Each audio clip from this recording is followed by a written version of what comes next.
నమస్కారం. అమృతం కార్యక్రమానికి స్వాగతం. మరి ఇవాల్టి అమృతంలో ఎప్పట్లాగానే 2 చక్కటి రుచికరమైన ఆరోగ్యకరమైన వంటకాలతో నేను రెడీగా ఉన్నానండి. ఎప్పుడు కూడా మన అమృతం కార్యక్రమము అన్ని వయసుల వారికి తగ్గట్టుగా, అంటే పిల్లలకు, పెద్దవాళ్లకు అందరూ ఇష్టపడే విధంగా, వాళ్ళకి చక్కగా ఉపయోగపడే విధంగా, సులభంగా అయిపోయే వంటల్ని ఎక్కువగా ప్రిఫర్ చేస్తూ ఉంటాం. మరి అందులో భాగంగా ఈ రోజు మొదటి వంటగా నేను ఏం తయారు చేయబోతున్నాను తెలుసా? మొక్కజొన్న వెజ్ కట్లెట్.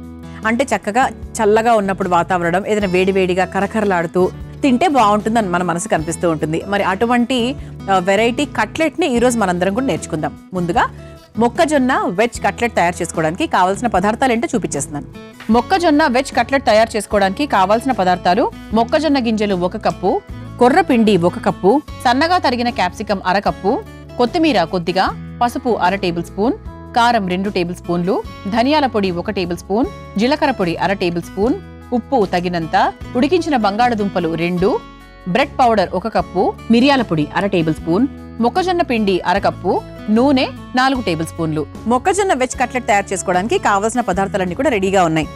అయితే మొక్కజొన్న, ఇందులో మొక్కజొన్న మనము మెయిన్ ఇంగ్రీడియంట్ గా వాడుతున్నాం. సో మొక్కజొన్న గురించి చెప్పాలి అంటే ఇందులో ఫాలిక్ యాసిడ్, విటమిన్, ఫైబర్ ఎక్కువగా ఉంటుంది. ఫైబర్ ఎక్కువగా ఉన్నప్పుడు ఎప్పుడు కూడా కాన్స్టిపేషన్ అనేటువంటి ఇబ్బందులు రావు.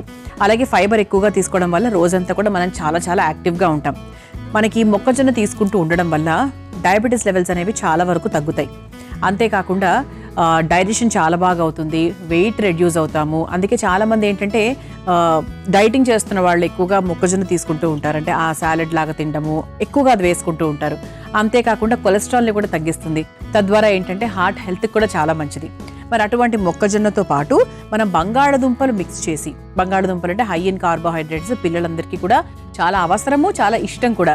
సో మరి వారి కాంబినేషన్తో మనం ఈరోజు మొక్కజొన్న వెజ్ కట్లెట్ తయారు చేయబోతున్నాం. మరి ఫస్ట్ మనం ఏం చేద్దామంటే, మొక్కజొన్న తీసుకున్నాం కదండి, దీన్ని మనం కచ్చా పచ్చాగా రుబ్బుకుందాం. ఓకేనా? కచ్చా పచ్చాగా రుబ్బుకుంటే మెయిన్ ప్రాసెస్లోకి చాలా ఈజీగా వెళ్ళిపోవచ్చు అండ్ చాలా సులభంగా కూడా తయారు చేసుకోవచ్చు. ముందుగా రుబ్బుకొని తీసుకొచ్చేస్తాను. చూసారా, ఇలా చక్కగా కచ్చా పచ్చాగా మనము మొక్కజొన్న రుబ్బేసుకున్నాం. ఓకే, ఇది పక్కన పెట్టేసుకుందాం. ఆ తర్వాత చక్కగా ఒక మిక్సింగ్ బౌల్ తీసుకుందాం. అందరికీ కట్లెట్స్ వచ్చు, రకరకాల కట్లెట్స్ చేస్తారు. బంగాళదుంప అనేది ముఖ్యంగా ప్రతి కట్లెట్లో వేస్తారు, ఇంట్లో చేసినా బయట చేసినా ఎవరైనా, బికాస్ బైండింగ్ కోసం చాలా అవసరం అది. అంటే ఈ పిండి ఆ పిండి శనగపిండి అలా వేయకుండా మనము చక్కగా బంగాళదుంపలు వేసుకుంటే ఇంకా ఈజీగా బైండింగ్ లాగా వస్తుందన్నమాట. సో ముందుగా ఒక మిక్సింగ్ బౌల్ తీసేసుకొని మన ముఖ్యమైన పదార్థం ఏంటి? మొక్కజొన్న 1 కప్పు నిండా వేసేస్తున్నాను. ఆ తర్వాత అందులో ఇలా చక్కగా మ్యాష్ చేసిన బంగాళదుంపలు వేసేసుకుందాం. ఇలా చక్కగా ఒకసారి మనము మొక్కజొన్నను బంగాళదుంపను మిక్స్ చేసేసుకుందాం. ఇప్పుడు ఇందులో కావాల్సిన పిండ్లన్నీ కూడా వేసుకోవచ్చు. ముందుగా ఇందులో కొర్రపిండి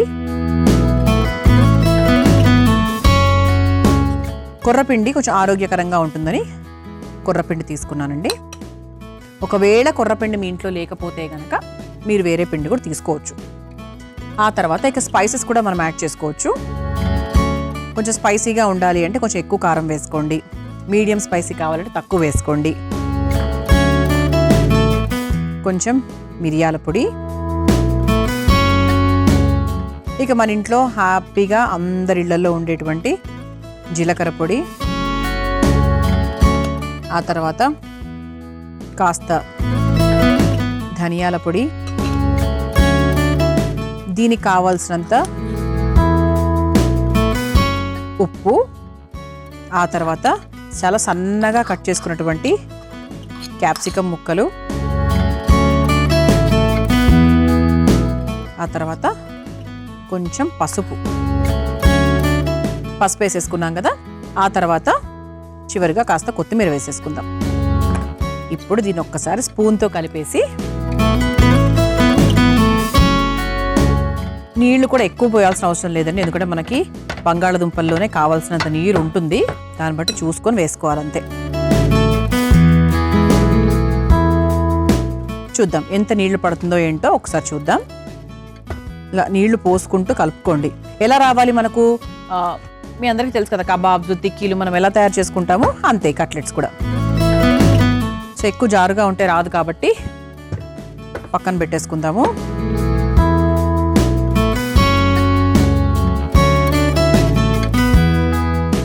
ఇలా చక్కగా కలిపేసుకున్నాము.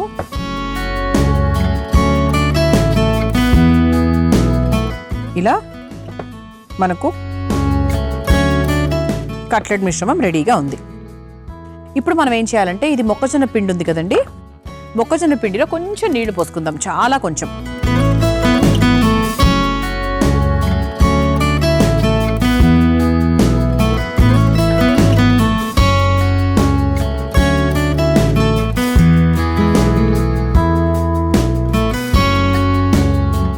ఇలా ఒకసారి చక్కగా నీళ్లు పోసుకొని కలిపేసుకుంటే మనకి డిప్ చేసుకోవడానికి సులభంగా ఉంటుంది.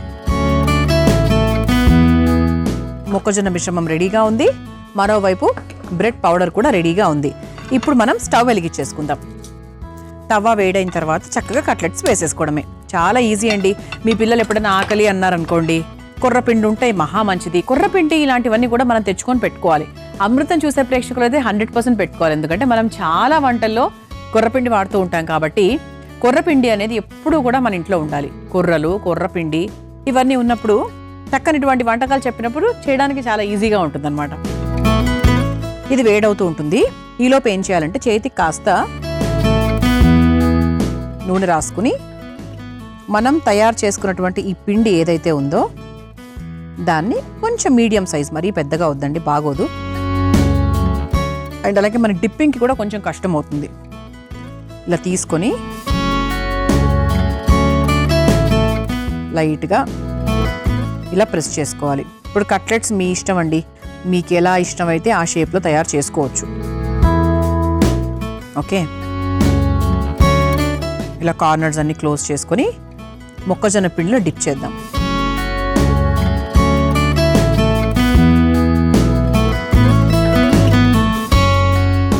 ఇలా డిప్ చేసి బ్రెడ్ క్రమ్స్లో ఇలా అద్దుకోవాలి. ఈలోపు మన తవ్వ కూడా వేడైంది కాబట్టి కాస్త షాలో ఫ్రైకి సంబంధించి మనకు ఎంత నూనె కావాలో అంత నూనె వేసేసుకుందాం. ఇలా బ్రెడ్ క్రమ్స్లో అద్దిన తర్వాత ఇలా సైడ్స్ కూడా మనం రోల్ చేసుకొని ఇలా రెడీ చేసుకున్న కట్లెట్స్ని చక్కగా నూనెలో వేసేసుకోవాలి. అంతేనండి. ఇంకోటి కూడా ఒకసారి చూపిస్తున్నాను, అబ్జర్వ్ చేయండి.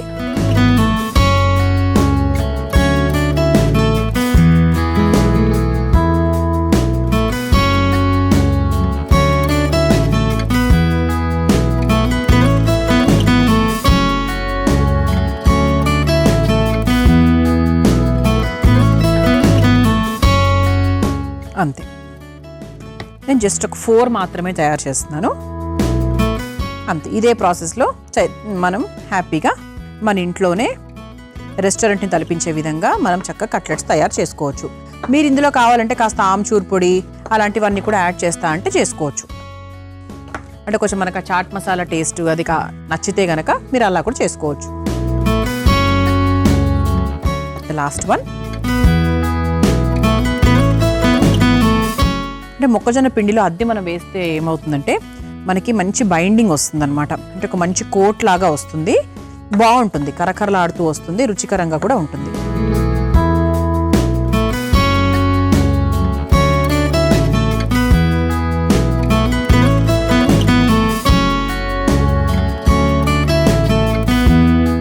ఇలా చక్కగా చూసారా, అటు ఇటు రెండు వైపులా కూడా మనకి రోస్ట్ అయ్యేంత వరకు మనం చక్కగా వేయించేసుకోవాలి దీన్ని. సో చాలా తక్కువ నూనె తీసుకుంటుంది. మనకు షాలో ఫ్రై కాబట్టి ఎక్కువ నూనె కూడా పీల్చుకోదు. ఇదిగోండి, ఇక్కడ మీరు చూస్తే కనుక ఇదిగోండి ఇలా. పల్లీలు తరచూ తింటూ ఉండడం వల్ల క్యాన్సర్ రిస్క్, గుండె సమస్యలు, ఒత్తిడి తగ్గుతుంది. అలాగే జ్ఞాపక శక్తి కూడా పెరుగుతుంది. అందుకే పల్లీలను మీరు, మీ పిల్లలు అందరూ తరచూ తినడం మొదలుపెట్టేయండి. ఇలా చక్కగా మనం కట్లెట్స్ లాగా రెడీ చేసేసుకున్నాం కాబట్టి ఇక స్టవ్ ఆఫ్ చేసేసుకోవచ్చు. మన ప్లేట్ కూడా చూసారా ఎంత అందంగా రెడీ అయిందో. చూసారా, తక్కువ నూనెతోనే మనం తయారు చేసుకున్నామండి. ఎక్కువ నూనె కూడా తీసుకోలేదు. మనం వేసుకున్న నూనె ఇంకా అలాగే ఉండిపోయింది కూడా. దీన్ని ఒక ప్లేట్లోకి తీసేసుకుందాం.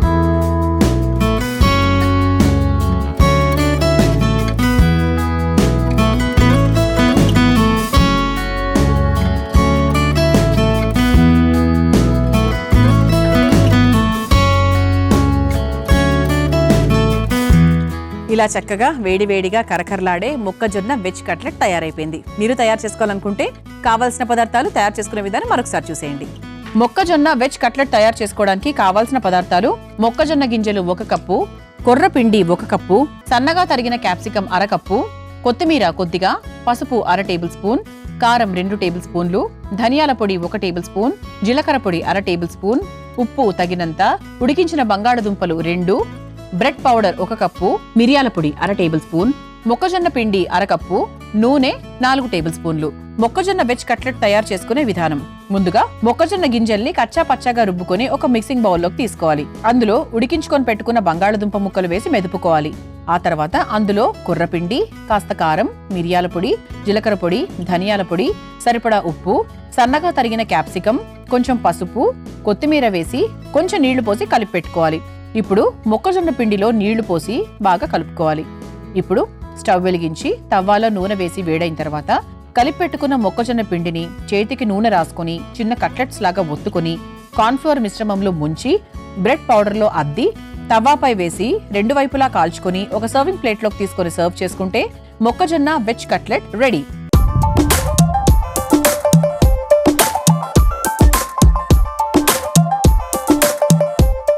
చూసారు కదా మొక్కజొన్న వెజ్ కట్లెట్ తయారు చేసుకోవడానికి కావాల్సిన పదార్థాలు, తయారు చేసుకునే విధానం.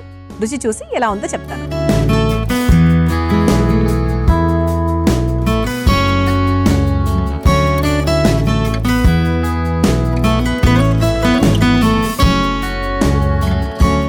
బాగుంది.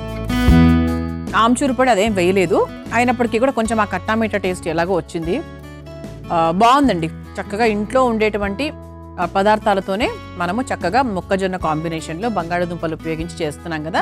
సో కొంచెం చక్కగా మన కారం అది కూడా వేసుకున్నాం కాబట్టి చాలా చాలా బాగుంది. తప్పకుండా ప్రయత్నించండి. ఇక రెండో వంటలోకి వెళ్ళిపోదామా? అమృతంలో నేను తయారు చేయబోయే రెండో వంట పేరు దొండకాయ పెసరపప్పు ముద్దకూర. సాధారణంగా మనము దొండకాయలతో చాలా రకాల వంటలు చేసుకుంటాం. దొండకాయ వేపుడు, దొండకాయ పులుసు, తర్వాత దొండకాయల్లోనే చాలా రకాల గ్రేవీ కర్రీస్ ఉంటాయి. మరి ఈ పెసరపప్పు కాంబినేషన్ లో ఈ వంట ఎలా ఉండబోతోంది తెలుసుకుందాం. ముందుగా దొండకాయ పెసరపప్పు ముద్దకూర తయారు చేసుకోవడానికి కావాల్సిన పదార్థాలు ఏంటో చూసేద్దాం. దొండకాయ పెసరపప్పు ముద్దకూర తయారు చేసుకోవడానికి కావాల్సిన పదార్థాలు: దొండకాయ ముక్కలు 1 కప్పు, నానబెట్టుకున్న పెసరపప్పు 1 కప్పు, పచ్చిమిర్చి 3, సోంపు కొద్దిగా, పసుపు 1/2 టేబుల్ స్పూన్, కరివేపాకు కొద్దిగా, వాము చిటికెడు, కారం 1 టేబుల్ స్పూన్, ఉప్పు తగినంత, నెయ్యి 2 టేబుల్ స్పూన్లు, పోపు దినుసులు 1 టేబుల్ స్పూన్, ఎండుమిర్చి 4, టొమాటో 1, నూనె 2 టేబుల్ స్పూన్లు. దొండకాయ పెసరపప్పు ముద్దకూర తయారు చేసుకోవడానికి కావాల్సిన పదార్థాలన్నీ కూడా రెడీగా ఉన్నాయి. దీనికోసం మనం దొండకాయని చిన్న ముక్కలుగా ఇలా కట్ చేసుకున్నామండి. ఆ తర్వాత పెసరపప్పును లైట్గా నానబెట్టుకున్నాం, టొమాటో ముక్కలు కట్ చేసుకున్నాం. అంతే. ఇక మిగతావన్నీ కూడా సింపుల్గా చేసుకున్నది. సింపుల్ వంటే అండి. పెద్దకాయ పేరు ఏదో పెద్దగా ఉంది కదా అని వంట కూడా పెద్దగా ఉంటుంది అనుకోకండి, చాలా సింపుల్. అయితే దొండకాయ గురించి మనం మాట్లాడుకోవాలి. దొండకాయ చాలా రకాల ఉపయోగాలు ఉన్నాయి దొండకాయతో. ఇది మనకు క్యాన్సర్ని తగ్గించేటువంటి కణాలు ఉంటాయి తెలుసా దీంట్లో, చాలా మందికి తెలియని విషయం. అలాగే ఇందులో థయమైన్ అనేటువంటి ఎలిమెంట్ కూడా ఉంటుంది. అంటే నిద్ర చాలా బాగా పడుతుంది. ఓవరాల్ బ్రెయిన్ కి కూడా చాలా చాలా మంచిది. అంటే మనకు మెదడుకి, పిల్లలకు కూడా దొండకాయ తినండి అని చెప్తూ ఉంటారు. ఎందుకంటే బ్రెయిన్ డెవలప్మెంట్ కి చాలా బాగా పనిచేస్తుంది అది. దాంతో పాటు మనం పెసరపప్పును కూడా వాడుతున్నాం. సో పెసరపప్పులో ఏంటి అంటే అధికంగా protein, fibre, iron, calcium, potassium, తర్వాత విటమిన్ బి, సి ఇవన్నీ కూడా ఉంటాయి. అండ్ మనకు పెసరపప్పు తినడం వల్ల గ్యాస్ తక్కువ అవుతుంది. గ్యాస్ అంటే ఎక్కువ గ్యాసీ అవ్వదు పిల్లలకైనా. అందుకే పిల్లలకి ఎక్కువ కిచిడీలో పెసరపప్పు వేస్తూ ఉంటారు బియ్యంతో పాటు. ఎందుకంటే కొంచెం మన గ్యాసీ ఎలిమెంట్ తక్కువగా ఉంటుంది కందిపప్పుతో పోల్చుకుంటే. సో మరి అటువంటి పెసరపప్పుతో దొండకాయతో మనం ఈరోజు ఈ ముద్ద కూర తయారు చేసుకోబోతున్నాం. ఫస్ట్ మనం ఏం చేయాలంటే ఇలా ఒక ఆవిరి పాత్ర తీసుకున్నాం కదా, ఆవిరి పాత్రలోనే మెయిన్ వంట మొత్తం దీంట్లోనే చేసుకుంటున్నాం. ఎందుకంటే దొండకాయ ఉడకడానికి చాలా టైం తీసుకుంటుంది. మనం మామూలుగా వేపుడులాగా చేసుకుంటే మనకు ఇలా బాండీలో చక్కగా చేసుకోవచ్చు. కానీ మనం వేపుడులాగా చేసుకోవట్లేదు, మనం ముద్దకూరలాగా చేసుకుంటున్నాం కాబట్టి 100% ఇది కుక్కర్లోనే చాలా యాప్ట్గా అవుతుందన్నమాట. ముందుగా స్టవ్ వెలిగించేసుకుందాం.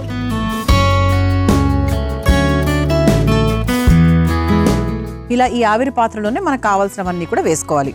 ఓకే. యాక్చువల్గా ఈ ఉడికించే ప్రాసెస్లో బేసిక్గా నూనె వేయాల్సిన అవసరం అయితే లేదు, కాకపోతే నేను కొంచెం వేస్తానండి. కొద్దిగా నూనె వేసి దాంట్లోనే లైట్గా అలా వేపిన తర్వాత కొంచెం నీళ్లు పోసి మూత పెడతాను. ముందుగా కాస్త నూనె అయినా నెయ్యి అయినా ఏదైనా పర్వాలేదు కొంచెం వేస్తున్నాను. అంటే ఈవెన్ మనకు పప్పులు ఉడికించుకునేటప్పుడు కూడా కొంచెం నూనె వేయమంటారు పైన వాటర్ పోసిన తర్వాత. అలాగే కాస్త కొంచెం నెయ్యి కూడా వేసుకుందామండి. ఇప్పుడు మనము ఈ ఆవిరి పాత్రలో కావాల్సినవన్నీ కూడా ఒక్కొక్కటిగా వేసుకోవచ్చు. ముందుగా కొంచెం సోంపు, అంటే సోంపు వల్ల కొంచెం డిఫరెంట్ టేస్ట్ వస్తుంది. అంటే మనం చేసే వంటలకు నార్త్ ఇండియన్ వాళ్ళు చేసే వంటలకు కొంచెం డిఫరెన్స్ ఉంటుంది. ఎందుకంటే వాళ్ళు ఇటువంటి ఇంగ్రీడియంట్స్ కొన్ని ఎక్కువ వాడతారు, మనం వాడడం కాబట్టి ఆ రుచి మనకు రాదు, మనకేదో కొత్తగా అనిపిస్తుంది అనమాట వాళ్ళది. ఆ తర్వాత కాస్త వాము, డైజెషన్ పరంగా చూసుకున్నా కూడా వాము చాలా మంచిది పిల్లలకైనా ఎవరికైనా సరే. ఆ తర్వాత కొంచెం పసుపు, అలాగే కారానికి సరిపడా పచ్చిమిరపకాయలు వేసి ఒక్కసారి వేయించేసుకుందాం. ఆ తర్వాత కొంచెం కరివేపాకు దీంట్లో వేసుకుందాం, అలాగే పోపులో కూడా తర్వాత మనం వేసుకోవచ్చు. ఆ తర్వాత టొమాటో ముక్కలు,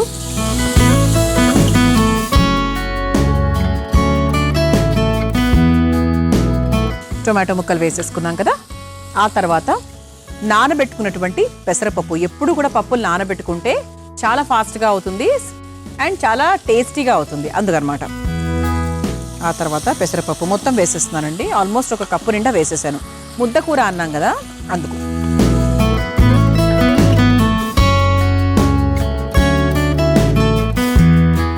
ఆ తర్వాత మనం ముందుగా చిన్న చక్రాల్లాగా కట్ చేసుకున్నటువంటి దొండకాయలను కూడా వేసేస్తున్నాను. ఇది నేనేమీ ఉడికించట్లేదండి, మనం మళ్ళీ మూత పెడతాం కాబట్టి జస్ట్ లైట్గా ఇలా సాటే చేశాను అంతే. దొండకాయల్ని కూడా చక్కగా ఒక కప్పు నిండా వేసేసాను.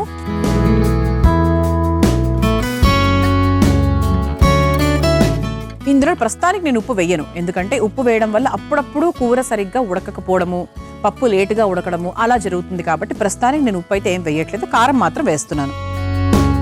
పసుపు వేసేసుకున్నాం కదా. తర్వాత ఒక ఆల్మోస్ట్ ఒక 2 స్పూన్స్, 1.5 to 2 స్పూన్స్ కారం వేశాను.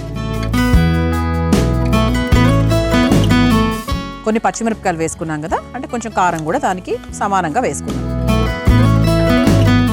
ఇప్పుడు దీంట్లో మనం కొంచెం వాటర్ యాడ్ చేసుకుందాం.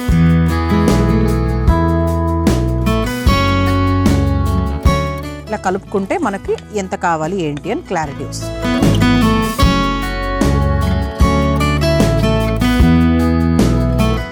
ఇలా మనం కావాల్సినవన్నీ కూడా వేసుకొని చక్కగా నీళ్లు పోసుకొని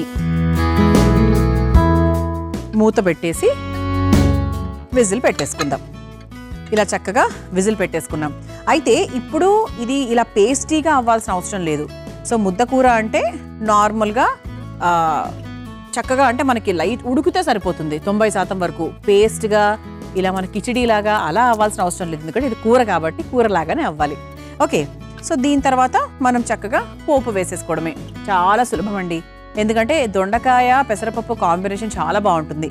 దట్టు ఒక పప్పు కలుస్తోంది కాబట్టి చాలా కమ్మగా కూడా ఉంటుంది, పిల్లలకు కూడా చాలా నచ్చుతుంది. సాధారణంగా బియ్యం డబ్బాలో త్వరగా పురుగు పట్టే అవకాశం ఉంటుంది. దానికోసం మనం రకరకాల చిట్కాలను ఉపయోగిస్తూ ఉంటాం. అయితే ఈ చిట్కా కూడా బాగుంటుందేమో, ట్రై చేస్తారా ఒకసారి? పుదీనా ఆకుల్ని ఎండబెట్టేసి ఒక పొడిగా తయారు చేయండి. ఆ పొడిని బియ్యం డబ్బాలో వేసినట్టయితే బియ్యానికి పురుగు పట్టకుండా ఉంటుంది. ఈసారి ఈ చిట్కాని ట్రై చేయండి. ప్రెషర్ కూడా పోయిందండి, సరిపోతుంది. చెప్పాను కదా, మనకు పప్పులాగా అవ్వాల్సిన అవసరం లేదు, అంటే బాగా పేస్టీగా అవ్వాల్సిన అవసరం అయితే లేదు. ఇది ఒకసారి కలిపి చూద్దామా? పర్ఫెక్ట్ అండి, సరిగ్గా ఉంది. ఒక్కసారి స్టవ్ వెలిగించేసుకుందాం. అంటే కొంచెం ఆ నీళ్ళు ఏమైనా ఉంటే వెళ్ళిపోతాయి కదా, అందుకనమాట. చూసారా, కొంచెం వాటర్ కూడా ఉంటే వెళ్ళిపోయింది. ఈ స్టవ్ ఆఫ్ చేసేసుకోవచ్చు అండి, అవసరం లేదు. ఇప్పుడు మరో స్టవ్ వెలిగించేసుకుందాం. మనకి పోపుకు మాత్రమే అనమాట ఇప్పుడు ఇది. ఇలా పోపు బాండి పెట్టేసుకుని ఇందులో కాస్త నెయ్యి వేసుకుందాం.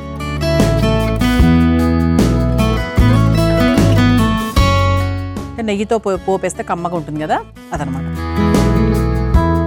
నెయ్యి కాస్త కరిగిన తర్వాత పోపు దినుసులు అన్నీ ఉన్నాయండి, ఆవాలు జీలకర్ర అన్నీ ఉన్నాయి.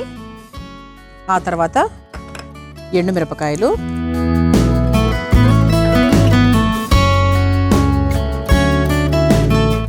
ఆ తర్వాత కొంచెం పసుపు. ఆల్రెడీ మనం ఇందులో వేసాం కాబట్టి ఎక్కువ వేయాల్సిన అవసరం అయితే లేదు. ఆ తర్వాత కరివేపాకు. ఇక ఈ స్టవ్ ఆఫ్ చేసేసుకోవచ్చండి. పోపు స్టవ్. మనం ఇంతవరకు ఉప్పు యాడ్ చేయలేదు కాబట్టి ఈ కూరలో చివరిగా కాస్త ఉప్పు వేసేసుకుందాం. మనం ఉడికించేటప్పుడు ఉడకదు అని చెప్పి మనం వేసుకోలేదు కాబట్టి చివరిగా ఉప్పు వేసేసుకొని బాగా కలిపేసుకొని, ఇదిగోండి ఇలా చక్కగా బౌల్ రెడీగా ఉంది కాబట్టి సర్వింగ్ బౌల్లోకి ముందుగా కూర తీసేసుకుందాము. దాని మీద నుంచి మనం పోపు వేసుకోవచ్చు. పోపుని కూరలోకి వేసుకొని ఆ తర్వాత సర్వ్ చేసుకున్నా కూడా పర్వాలేదు. అంటే జస్ట్ మనకి అందంగా ఉంటుంది కదా చూడడానికి, అందుకు పై నుంచి ఇలా వేస్తున్నాను అనమాట.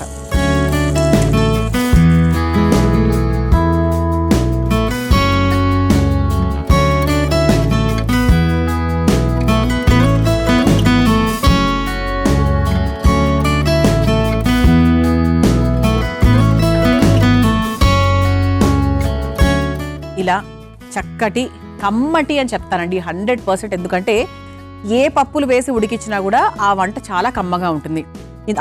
ఇందులో పెసరపప్పు వేసాం కాబట్టి ఇంకా చాలా కమ్మగా ఉంటుంది. మన దొండకాయ పెసరపప్పు ముద్ద కూర చాలా సులభంగా తయారు చేసేసుకున్నాము. మరి మీరు తయారు చేసుకోవాలనుకుంటే కావలసిన పదార్థాలు, తయారు చేసుకునే విధానం మరొకసారి చూసేయండి. దొండకాయ పెసరపప్పు ముద్ద కూర తయారు చేసుకోవడానికి కావాల్సిన పదార్థాలు: దొండకాయ ముక్కలు 1 కప్పు, నానబెట్టుకున్న పెసరపప్పు 1 కప్పు, పచ్చిమిర్చి 3, సోంపు కొద్దిగా, పసుపు 1/2 టేబుల్ స్పూన్, కరివేపాకు కొద్దిగా, వాము చిటికెడు, కారం 1 టేబుల్ స్పూన్, ఉప్పు తగినంత, నెయ్యి 2 టేబుల్ స్పూన్లు, పోపు దినుసులు 1 టేబుల్ స్పూన్, ఎండుమిర్చి 4, టొమాటో 1, నూనె 2 టేబుల్ స్పూన్లు.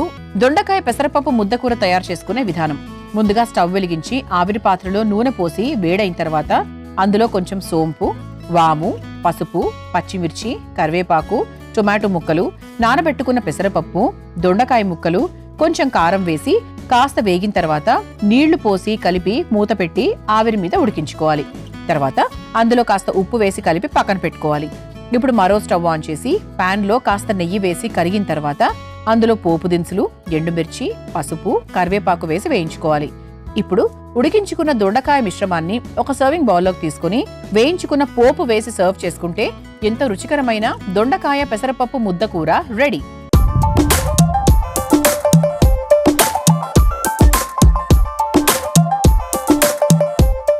చూసారు కదా దొండకాయ పెసరపప్పు ముద్ద కూర ఎంత సులభంగా తయారు చేసుకోవచ్చో. రుచి చూసి ఎలా ఉందో చెప్తాను.